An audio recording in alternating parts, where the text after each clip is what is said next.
కవితకు జై తెలంగాణ, జై తెలంగాణ, జై తెలంగాణ. నిజామాబాద్ బిడ్డలందరికీ పేరు పేరున హృదయపూర్వకంగా ధన్యవాదాలు తెలియజేస్తూ ఉన్నాను.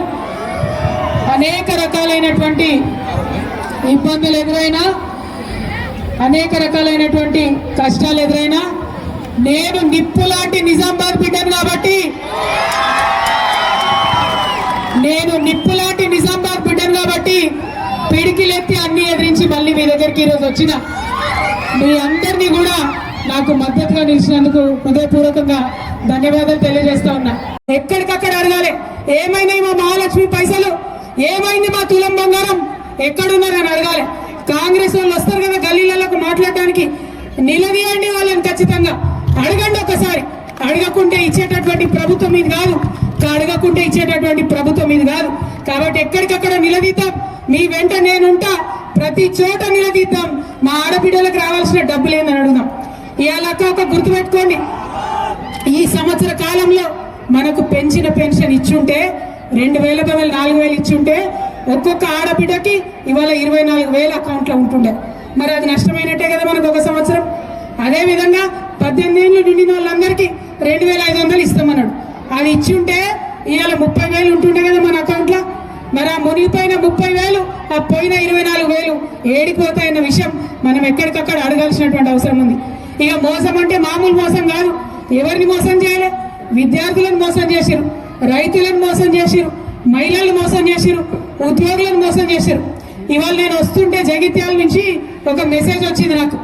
కేసీఆర్ సార్ ఉన్నప్పుడేమో పీపుల్స్ ఫ్రెండ్లీ పోలీస్ అని ఉండే, మన పోలీసు వాళ్ళు జాగ్రత్తగా చూసుకుంటారు ప్రజల్ని.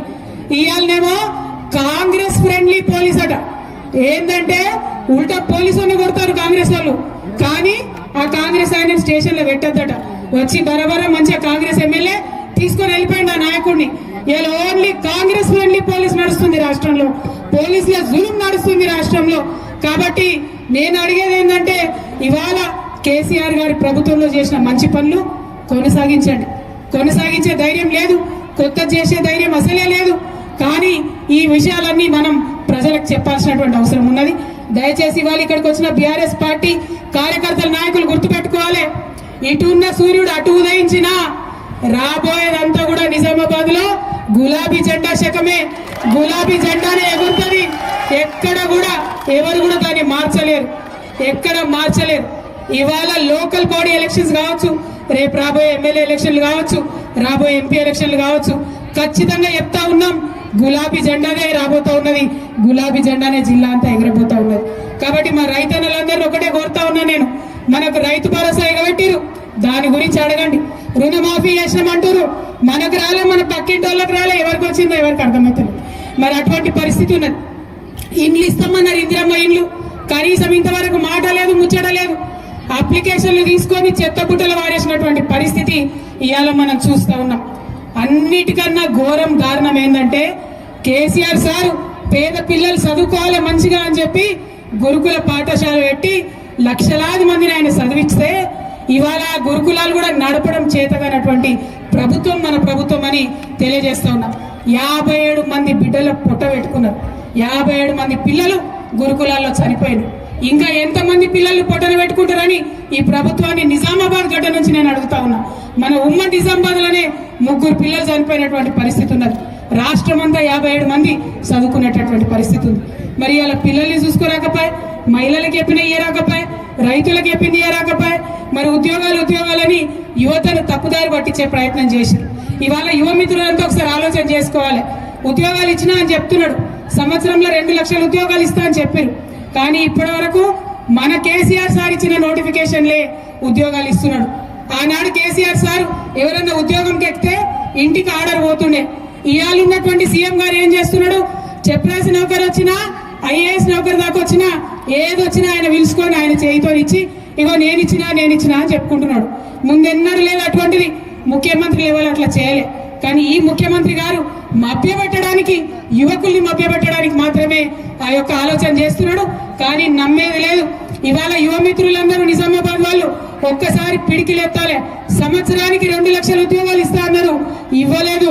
మరి ఆ విషయంలో మీరు ఖచ్చితంగా వెంటపడాలి, అడగాలని చెప్పి మా యువమిత్రులను అడుగుదామా? ఉద్యోగాలు కావాలా వద్దా? అడుగుదామా వద్దా? జై తెలంగాణ.